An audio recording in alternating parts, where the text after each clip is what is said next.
you can see on the left side of the cable which I was holding is a ground cable which you connect to the ground, and the top one, the other port, is the hook that is also called as a hook tip.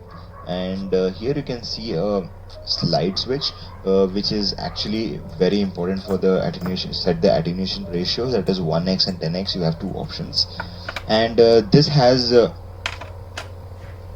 bandwidth. The probe has a bandwidth of somewhere around 80 megahertz. So you might be wondering that why do we need an oscilloscope? So sometimes when we are debugging a circuit, we would be requiring something more information than what we get on a simple multimeter.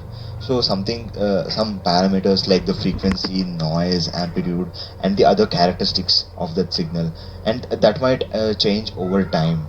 So that is when you need an oscilloscope. This is a very important tool in an electronics or an electrical engineer's lab. Coming into the ports, here you can see the channel 1, channel 2. These are the two ports where you can connect the BNC connectors, and that is a square wave signal generator of 1 kilohertz up to 2 volts, and this is for the calibration of the probes. So on the other side we can see a USB B type connector which connects to the PC, and so this is the mode of the signal transfer, and also this is the power cable for it. And the other port is for the extension for if you want to connect the external devices from Handtech. So coming into the accessories, what we got with the probe, here you have a screwdriver which is used to calibrate the probe. Usually we have a square wave reference, the signal generator on the oscilloscopes, which is used to actually calibrate the probes. So here we have, during the calibration, you have to set the attenuation ratio to 10x. As you can see, we have a slide switch as I told you before, and you also have a hook tip which can be detached, and you can place some other kind of sleeves which is required for you. In my case, I will start using the hook tip initially, and also you get the marker rings which is used to, you can change those marker ring on the probes for identification. So now we have understood the every component what we have got with the device, and now it's time to connect it to the laptop. So here we have the two USB cable. As I told you, the red one is the power which powers the handheld device, and the other one is for data. So I'm just connecting that to the laptop. So once we have connected those USB cables, now we should be able to see a red light next to the channels. Yes, the red light is blinking. That means it is powered and it has no connection with the laptop. That means it has no connection with the software which is installed in it. So now when I open the software, I should be able to see a green light blinking. So that means we have the complete connection between the device and the software. So now it's time to connect the probe to the Handtech device. So here we have the BNC connector. So you can connect to the any channel, and you can select the channel in the software to which you have connected. And so now I'm setting it to the 10x the attenuation ratio, and now I'll be connecting the BNC connector to the channel 1 port.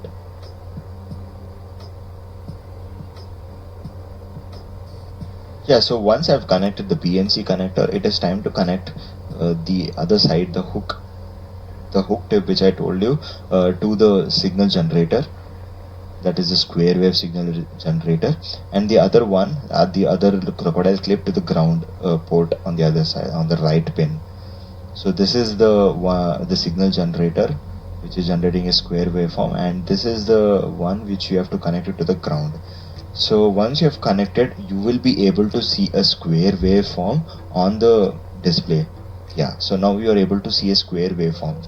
So seeing this square waveform, I feel that the probes are already calibrated because the top and the bottom lines are almost flat. So but still I'll be showing you guys how you can calibrate the probes. So you have to take the screwdriver which was given with a probe accessories, and you have a screw which you can see here. It is a kind of potentiometer. So you just have to rotate it clockwise or anti-clockwise, seeing the waveform. Yeah, so before you start with the tuning, the calibration of the probes, you will have to select the 10x on the channel 1 in the vertical section, and then you can just click on the auto button. So it will set all the values, and then you can set the peak voltage to 2 volts. Yeah, so when you want to zoom or you want to change the time per division value, so that is, you can zoom in the waveform. So you just have to use the blue knob in the horizontal section, you can see, which you can see.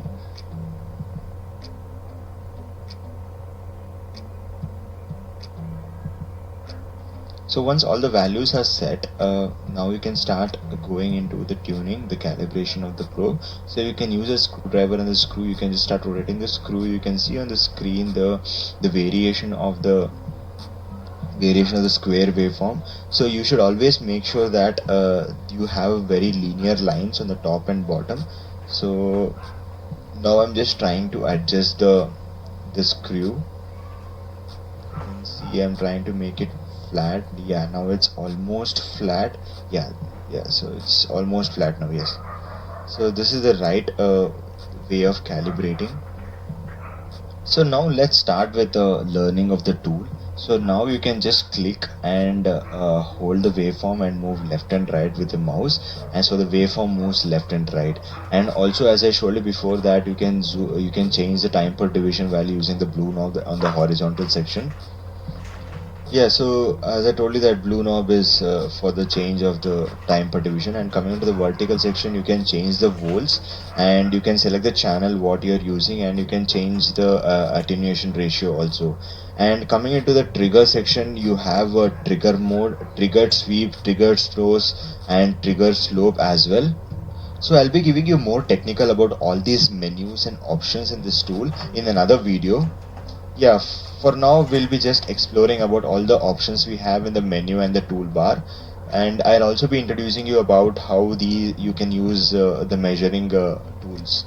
So when you click on the view and when you click on the measuring option, that is a measuring window, so you'll be able to see the different parameters what you want to measure in the signal. So when you click on all, measure all the signals, and you open the output window, and you'll be able to see the frequency, the fall time, rise time, period, amplitude, and a lot of parameters about the signal. So when you go to the horizontal option in the menu, so you will be able to see whatever you saw on the right side, which I explained you before. These are the same options what you see, and the same option applies to the vertical in the menu options and a trigger in the menu option. When you click on display and type to dots, so this is how you see the waveform.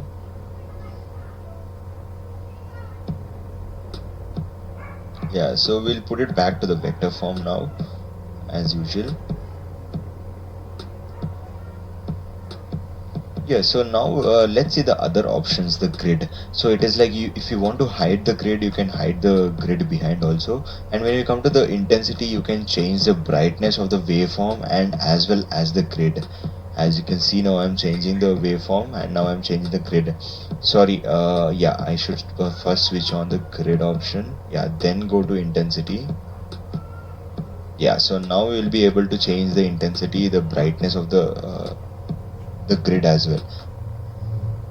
So there are many more options in the cursor and utilities. I'll be explaining in depth about all these options in the next video, like interpolations and etc. So another basic thing which I have to explain you guys is about the measuring of the signal. So now you can see the run option and the pause option. So you can pause the signal at that point and you can measure the different characteristics of the waveform. So now coming into the horizontal waveform, you can just click on from the point where you want to measure it, and then you can click and drag the line till where you want to measure horizontally all the parameters in between it. So I'm just clicking and dragging it. Now you can see the voltage, that is the height. So the maximum voltage is like 2.0 volts, 04 volts. So now coming into the vertical parameters, so you can just again click on a point from where you want to start the measuring, and then click and drag to the end of the point where you want to stop the measuring. So in between that point, it measures the time at what is the time in between that, and also the frequency it is also showing us. So now coming into the cross the cursor, so you can click on the top point and one point, and you can click on the other point till where you want to measure, and it'll give you the entire details, that is the time, frequency, and also the voltage, that is a horizontal and the vertical parameters. So you have all the options what you saw in the menu option in the toolbar that you can see here. I'm just showing you. So you have the dot option, intensity option, and also you can change the vector back to vector. And now if you want to do some math calculations, you have a options wherein you can do addition, subtraction, multiplication, division, and also Fourier transform, FFT. So this is all about the basics of the tool. So basically this oscilloscope is useful, for example, in diagnosing why your 555 timer circuit isn't blinking and why the noise maker is not reaching its max.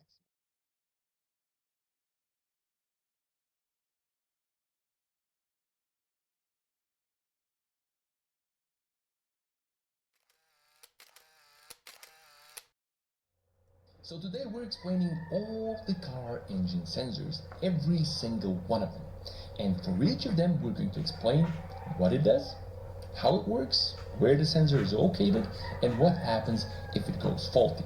Obviously this is a pretty long video with information on 16 different sensor types, so of course you can find the timestamps for each sensor down in the description so that you can quickly access only the sensors you're interested in. Now although there's a lot of sensors that are needed for the engine and the ECU or the engine control unit to do their job properly, many of them work in pretty similar ways. They do different things, but they have very similar characteristics, and this is why, to make things more logical and easier to understand, I have grouped the sensors into 5 categories: position, airflow, pressure, temperature, and air-fuel ratios, emissions, and others. And we're starting right away with position sensors.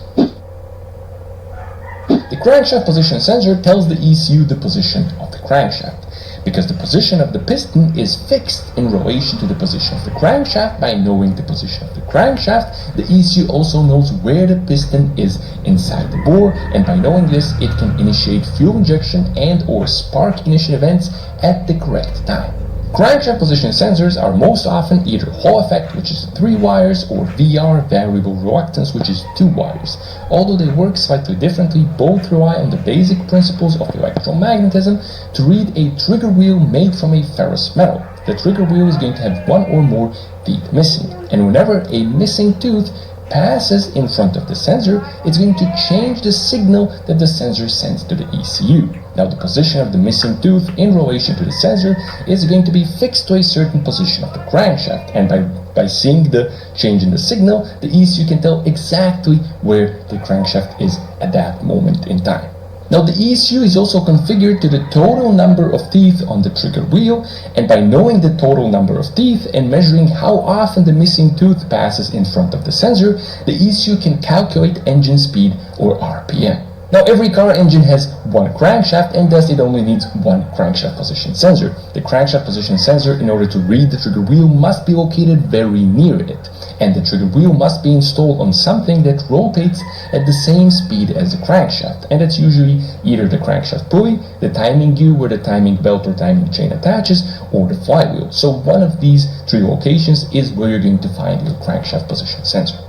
If the sensor fails completely, then the engine will not start, or it will start but stall after running very briefly. If the failure is not complete, then you may get jerky or uneven acceleration, engine misfiring, rough running, poor idle, bad mileage, and so on. Now the camshaft position sensor does the same thing as the crankshaft position sensor, but for the camshaft. Now in theory the engine can run with a crank sensor alone, but adding a camshaft position sensor paints a much more complete picture for the ECU, and it's also a layer of verification for the information coming from the crankshaft position sensor. Now a camshaft position sensor lets the ECU know what each cylinder is doing and when is it doing, and this is why it can be used for example, cylinder selective knock control, sequential injection, and other cylinder selective systems. The cam sensor works on the same principle as the crank sensor. The only difference is that it reads a much smaller trigger wheel with fewer teeth due to the size of the camshaft. To read the position of the camshaft, the cam position sensor must be near it. Usually you're going to find it somewhere on the cam cover, either at the front or at the back of the camshaft, or less often somewhere along the axis of the camshaft. Failure symptoms are usually the same or very similar to a crankshaft position sensor, either a no-start condition or poor engine running. The throttle position sensor measures the position of the throttle plate.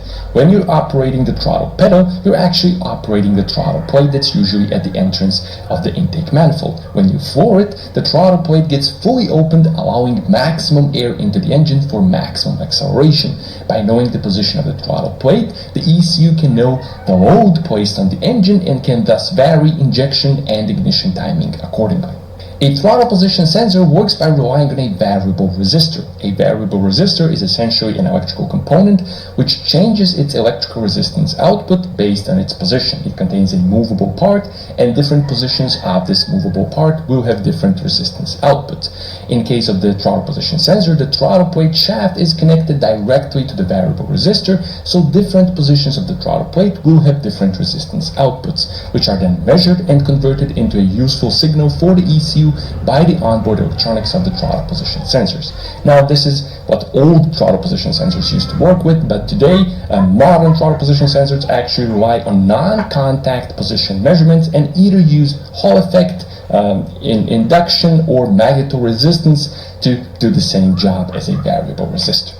Obviously, to measure the position of the throttle plate, the throttle position sensor must be located on the throttle body itself, and this is where you'll always find the throttle position sensor.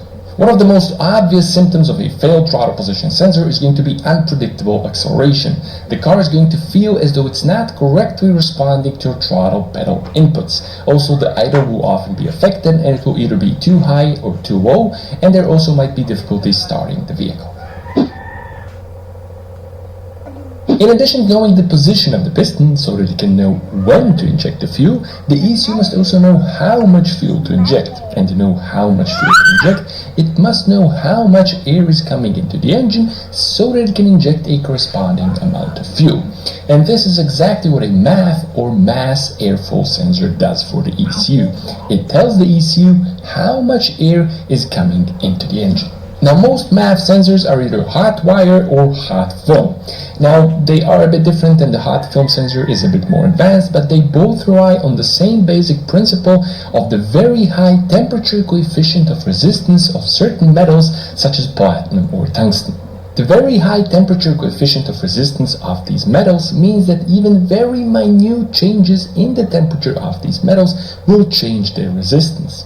So when air flows over these metals, it changes their temperature. The more air flows over, the more the resistance changes, and the onboard electronics of the MAF sensor measure this and then convert the signal into useful data for the ECU. Now, obviously, this is just a basic working principle, and a MAF sensor is more complicated and more interesting than this, but I do have a video that goes into great detail when it comes to MAF sensors, and you can find it in the description below and in the suggested videos in the top right corner. You will usually find a MAF right after the air cleaner housing, the air filter housing. If it's not there, it's going to be somewhere after the air filter housing, but before the throttle body. If a MAF fails completely, the engine will not start. If it's only starting to fail, or if it's a bit contaminated by dirt, then it's going to send the wrong information to the ECU, so the ECU will be injecting the wrong amount of fuel, and you can expect a rough running engine, a poor idle, hesitation during acceleration, the engine stumbling, poor mileage, and other similar symptoms. Now, an AFM, or airflow meter, or vane airflow meter as it's also known, does the same thing as a MAF. It measures how much air is coming into the engine. It just does it differently, and it's usually present on older vehicles. The airflow meter has a flap or a vane inside it, and the incoming air pushes against this flap. The more air is coming in, the more it will push against and open the flap. Now, the vane or flap is connected to a variable resistor, just like the throttle blade shaft of the throttle position sensor.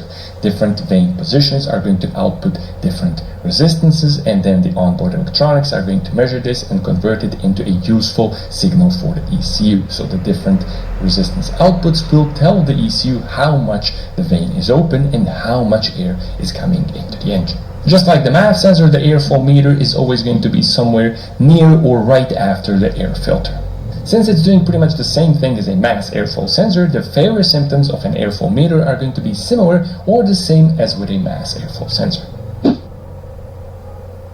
Just like the MAF or the AFM, the MAP or manifold absolute pressure sensor measures how much air is coming into the engine. But unlike the AFM or the MAF, it does not measure the incoming air mass directly. Instead, it measures pressure inside the engine's intake manifold and calculates the air mass based on that.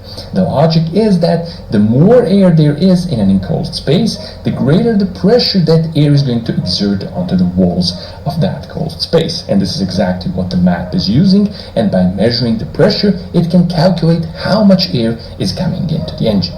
The MAP sensor measures intake air pressure by relying on a tiny micro-machined silicon chip. The silicon chip consists of a silicon membrane and a tiny piezoelectric material. The piezoelectric material reacts to the flexing of the silicon membrane under pressure by changing its electrical charge. The more the pressure there is, the more the silicon membrane flexes, the more the charge changes, and the onboard electronics measure this and then convert it into a useful signal for the ECU. Now, if you're building a performance engine or significantly increasing the boost levels of your engine, then the stock MAP sensor will no longer be adequate and will need to be upgraded. Now, AEM carries a whole range of robust, reliable, and accurate MAP sensors to suit all needs. If you need them, check them out below.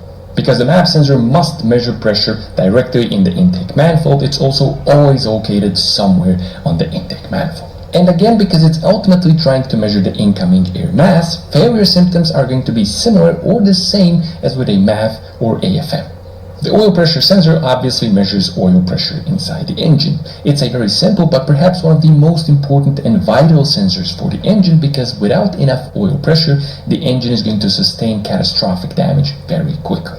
Just like many other pressure sensors on a car, the oil pressure sensor is basically a piezoresistive pressure transducer, meaning that it works on pretty much the same basic principle as the MAP sensor we just covered. It's simply calibrated for the different values expected from the engine's oil pressure. Now, in some cases, the oil pressure sensor of an engine is not a sensor at all. It's just a switch, and the most basic version contains a diaphragm, which when it flexes, it simply causes an electric circuit and reports that there is sufficient oil pressure. If there isn't enough oil pressure, the diaphragm isn't going to flex enough. It won't be able to cause the electric circuit, and a oil pressure light is going to illuminate, warning the driver that the engine should be shut down to prevent damage. The oil pressure sensor is usually located somewhere on the engine block, often near the oil filter, but it can be anywhere on the engine block, where it can be tapped directly into an engine oil passage so that it can accurately read the oil pressure. A lack of oil pressure is one of the single most dangerous situations for an engine. So if the oil pressure sensor is malfunctioning and falsely reporting low oil pressure to the ECU, then the ECU will falsely trigger a limp home mode or will refuse to start the engine. Obviously, the fuel pressure sensor measures fuel pressure. That's what it does. So why is it important to measure fuel pressure? Well, by knowing the fuel pressure of the fuel inside the fuel rail, the ECU can know how long to open the injectors in order to ensure that the correct amount of fuel is injected into the engine. In order to measure fuel pressure right inside the fuel rail, the fuel pressure sensor is almost always located somewhere directly on the fuel rail. Usually the first symptom of failure is difficulty starting, especially on a cold engine. Other symptoms include poor acceleration and poor mileage. Now, the IAT sensor, or the intake air temperature sensor, obviously measures the temperature of the intake air. Now, it's important to do this because air density is influenced by air temperature.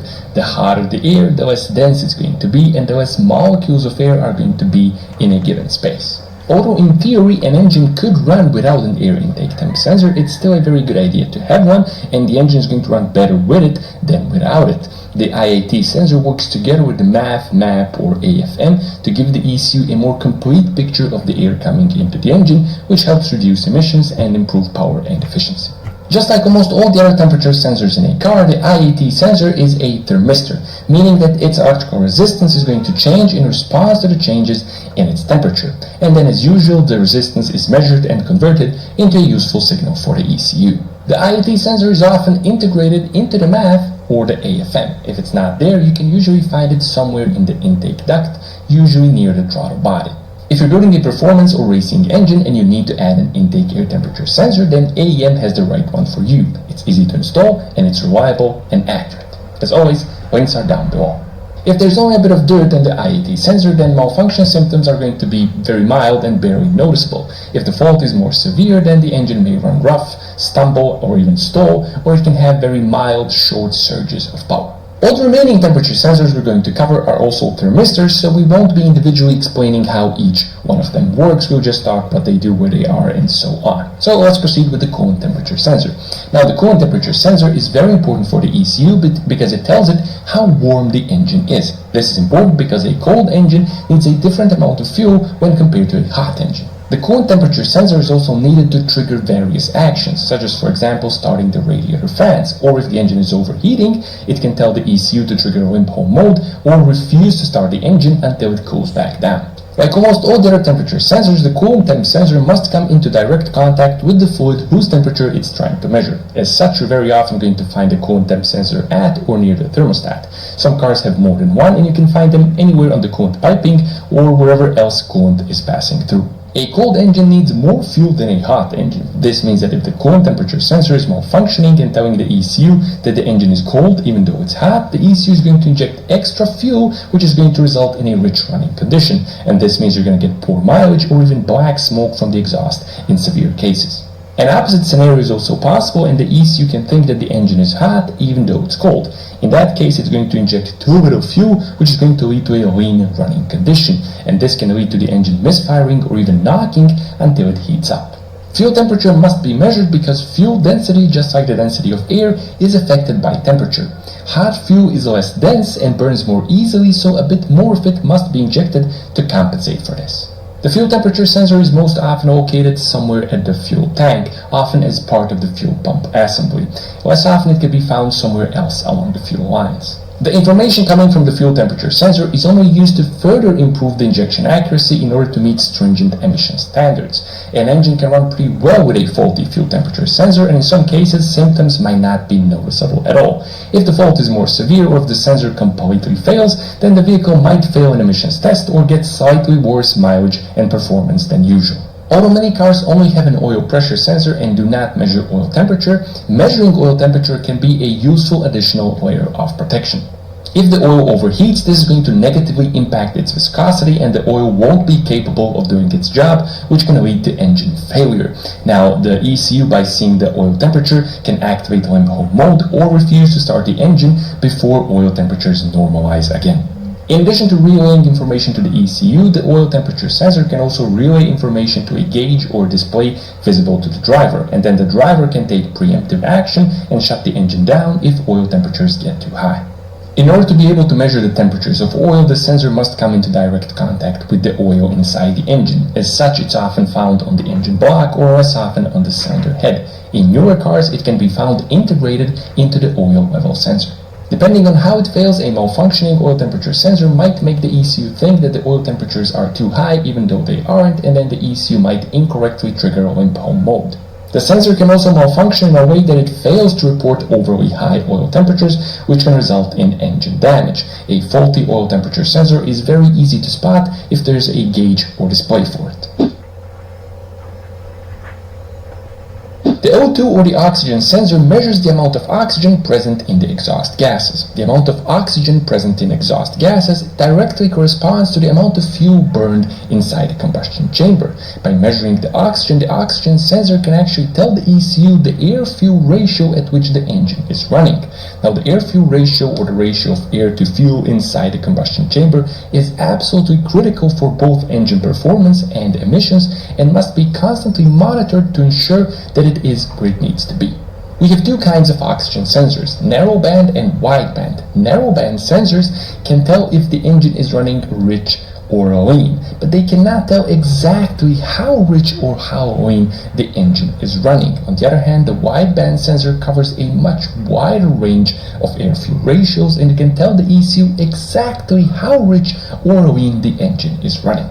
Although it's small, the oxygen sensor is a pretty complicated device. It involves zirconium bulbs and various platings and whatnot, and explaining it in this video would really make the video too long and complicated. So, for the purposes of this video, what I will tell you is that the amount of oxygen measured at the sensor tip corresponds to a voltage produced by the sensor. So for example, 0.5 volts is going to be near the ideal air-fuel ratios, and at the other far ends of the spectrum we can find too rich and too lean. So what the ECU is going to do is going to increase or decrease the amount of fuel injected in order to reach again the ideal air-fuel targeted ratio. Now most catalytic converter equipped cars are going to have a minimum of 2 oxygen sensors.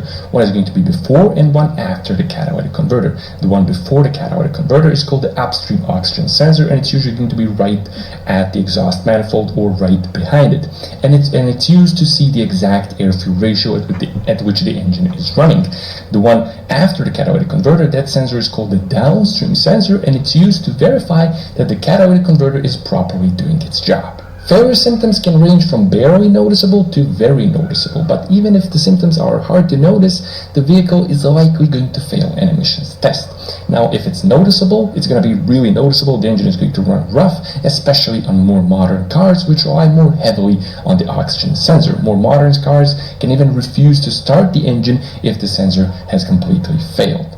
If you know that you have a bad oxygen sensor, then it's a really good idea to replace it as soon as possible, even if the vehicle is running okay, because an overly rich running condition can lead to your catalytic converter failing far more sooner than it needs to.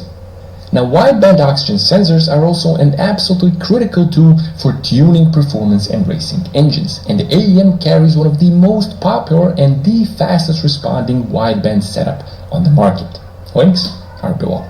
An EGT is an exhaust gas temperature sensor, and as the name reveals, it measures the temperature of the exhaust gas. Now, an EGT is a probe that must be present directly in the exhaust stream in order to measure the temperature of the exhaust gas. By measuring the temperature of the exhaust, we can infer information about the air-fuel ratio, because changes in the air-fuel ratio are also going to be directly correlated with changes in the exhaust gas temperature. Now, an EGT probe isn't often used on gasoline engines, but it can be useful to protect the turbocharger and the catalytic converter from thermal overload. Now, EGT probes are often used on turbo diesel and diesel engines to verify that the DPF or diesel particulate filter has reached a sufficiently high temperature for regeneration. They're also useful for protecting the SCR or selective catalyst reduction and LNT or lean NOx trap and other NOx absorbing systems. Although it's considered an old tool when it comes to tuning performance and racing engines, an EGT probe can still be a very useful tool that provides valuable insight into what's happening inside the engine. Naturally, AEM has some very sleek EGT setups that you can check out. In order to get the most accurate reading of exhaust gas temperatures, the EGT probe must be as close to the exhaust valves as possible. This is why you're always going to find it in the exhaust manifold, very close to the cylinder head. The other location is always going to be after the DPF or diesel particulate filter to verify if the DPF is doing its job. EGT probes are very rarely present from the factory on gasoline engines, so there really aren't any very common symptoms to discuss. When it comes to diesel vehicles, an EGT failure is going to cause the vehicle to go into regeneration mode very often, and regeneration mode is going to last longer than usual, and you may also get poor mileage and poor performance. Now, NOx are nitrogen oxide sensors, and they measure the amount of nitrogen oxides in the exhaust gases. They're usually only present on diesel vehicles and were briefly present on some stratified charged gasoline engines in the past. Their main role is to verify the correct operation of the SCR, or the Selective Catalyst Reduction System. This is an active emission system in diesel vehicles which injects ammonia or diesel emissions fluid directly into the exhaust gases, and this converts the nitrogen oxides into nitrogen, water, and minute amounts of CO2. There's usually 2 of these sensors in a diesel vehicle, one before and one after the Selective Catalyst Reduction System. The one before measures how much nitrogen is coming in, and the one after measures how much nitrogen oxide is coming out to make sure that the Selective Catalyst Reduction System is doing its job. A failure is going to trigger most modern diesel vehicles to go into limp mode home. You also might get an erratic idle and poor mileage. Now, NOx is abnormal combustion inside the engine. If it's strong enough and if it persists long enough, it can cause catastrophic engine damage. A NOx sensor is essentially a microphone tuned to listen to the specific frequency of NOx inside the engine. This frequency depends on the engine, but largely it actually depends on the bore and stroke of that engine. If the NOx sensor detects NOx, it's going to relay this information to the ECU, and the ECU is going to respond by either retarding ignition timing or increasing the amount of fuel injected into the engine to prevent the NOx from occurring again. In order to be capable of hearing the knock resonating throughout the engine block, the knock sensor is always going to be on the engine block. Many engines with 6 or more cylinders have 2 or even more knock sensors in some cases. In many cases, a knock sensor failure will have zero effect on the way the engine is running. You might get a check engine light, but the engine will run completely normal. Now, the scenario is a bit different on more modern cars, whose ECU, once it detects knock sensor failure, is going to often trigger limp home mode until the knock sensor is replaced.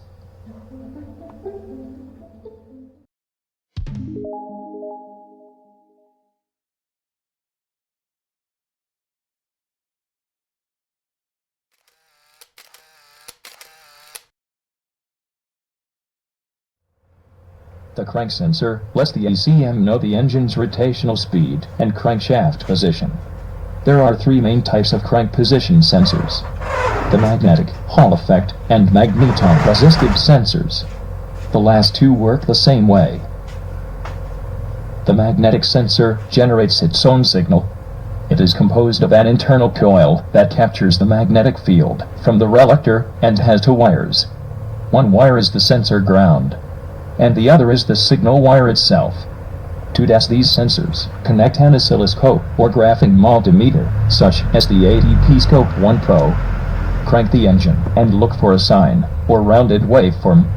A minimum of 2 volts peak-to-peak is needed for the signal to get recognized by the module.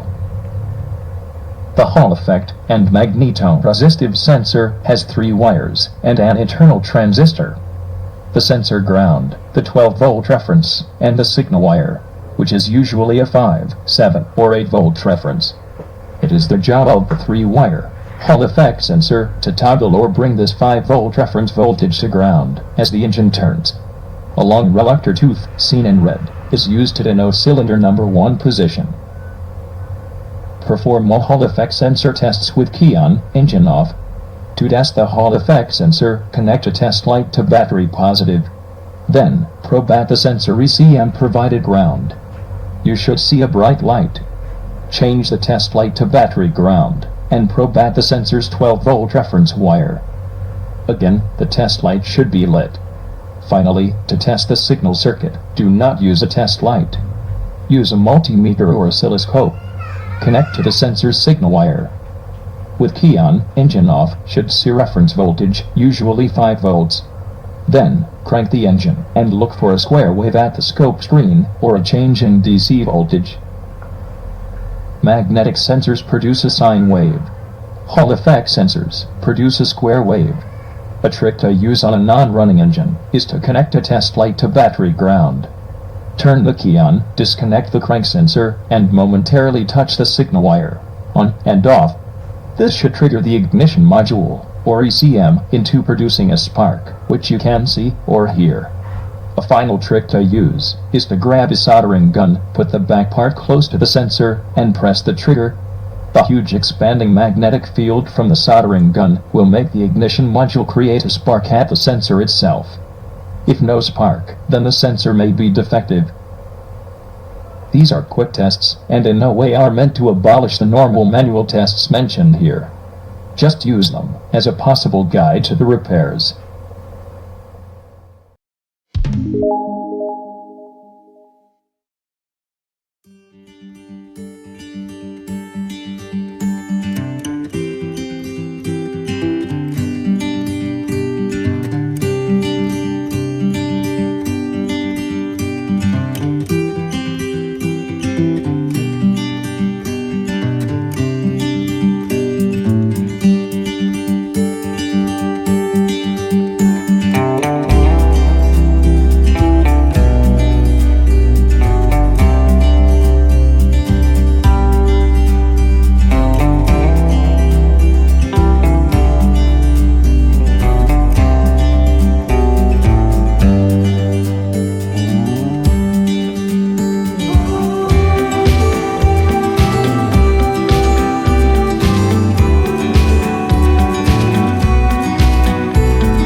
sensor is a differential pressure sensor. It senses the difference between atmospheric pressure and engine vacuum. MAP vacuum is not the same as engine vacuum. The MAP sensor is a 3-wire sensor. It is a variable resistor, using a piezoelectric crystal. The 3 wires are sensor ground, signal wire, and 5-volt reference wire. The MAP sensor is used as a main fuel injection input and to control ignition timing. Low vacuum equals high load and lots of fuel. This is why a vacuum leak will cause a low vacuum condition with a rich mixture or possible flooding. To test the MAP sensor, measure with the multimeter between sensor ground and battery positive. You should see 12 volts. Then measure between battery ground and MAP 5-volt reference. You should see 5 volts. Finally, most MAP sensors will output about 0.85 to 1.3 volts at idle. So, measure between battery ground and the signal wire. Older Ford's MAP sensors output a frequency with COOLANT engine off should see 159 Hz. At idle, about 100 Hz. The MAP sensor is also used to test the EGR system, known as a boost sensor. The testing procedure is the same, but these may only work during EGR operation. The ECM provides the 5-volt reference and the ground. The MAP ground can also be tested at pin number 5 of the OVD2 connector. If good ground at OVD2 connector but not at MAP sensor, then there is a broken wire. A code for a sensor high output means that the ground has been lost or a wire is broken. A code for output low means that the 5-volt reference is gone, broken 5-volt reference, or defective ECM unit.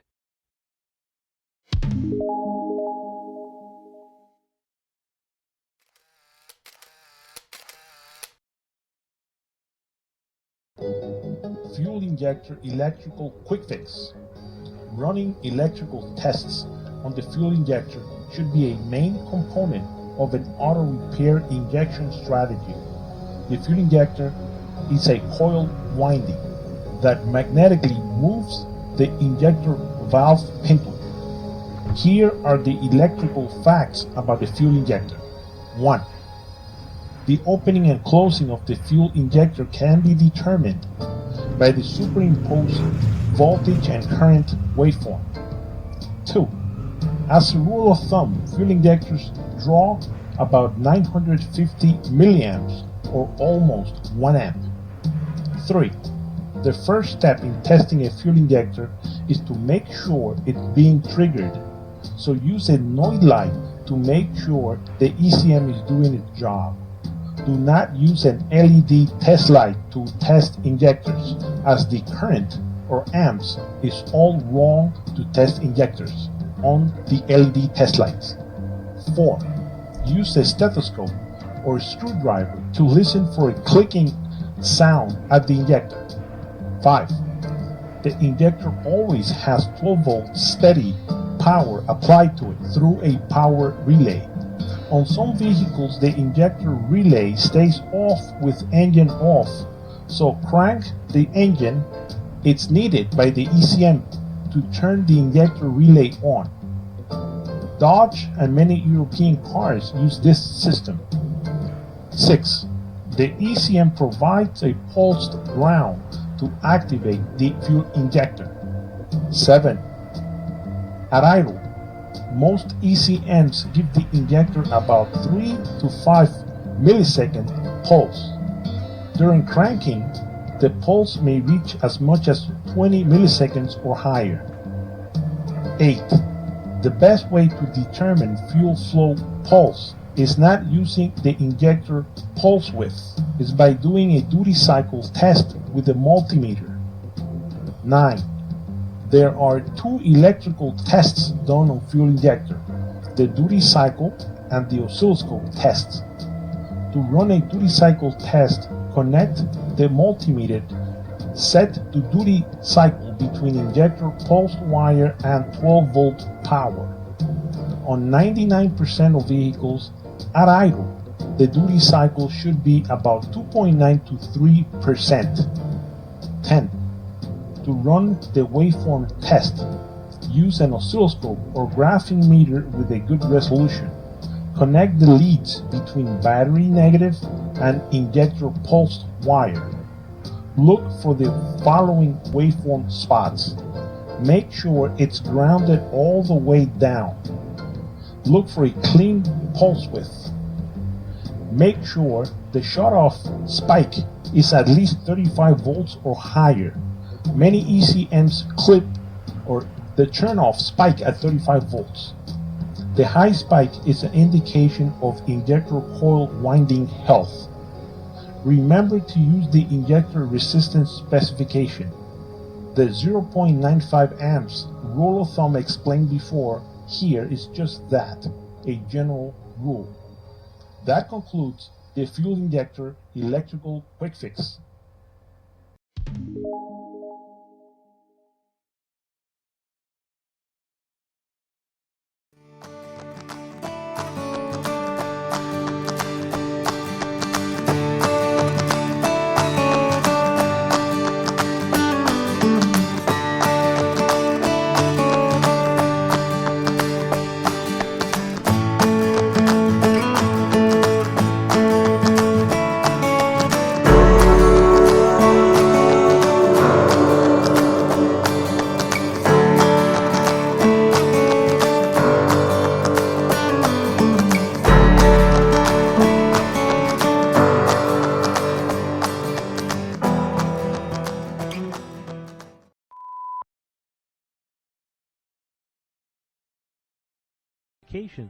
From controlling an automatic transmission to ABS control.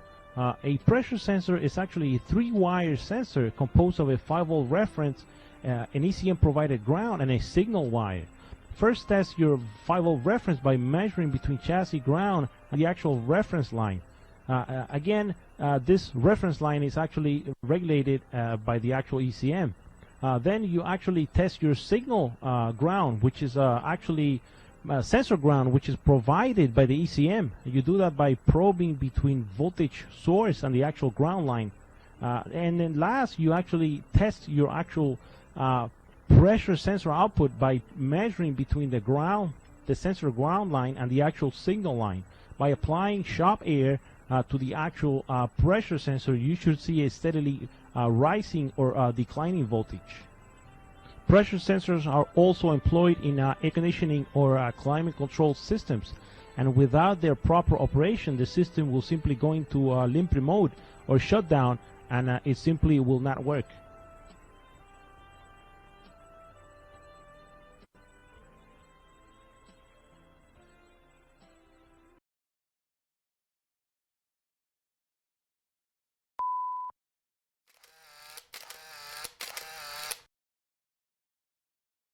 Reports engine temperature to the ECM.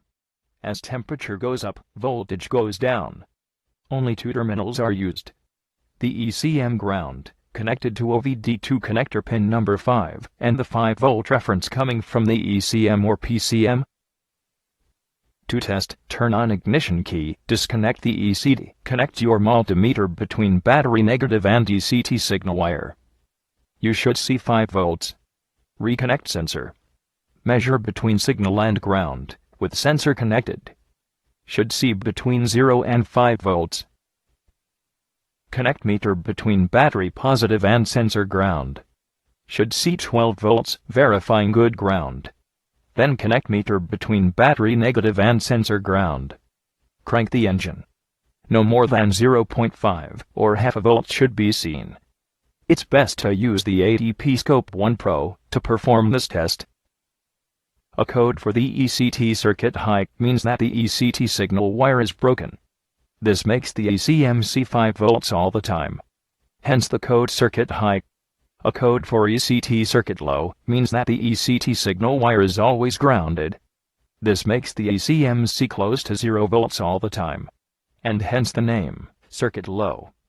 Pay very close attention to the code, because the code description will guide you through the right diagnostic path.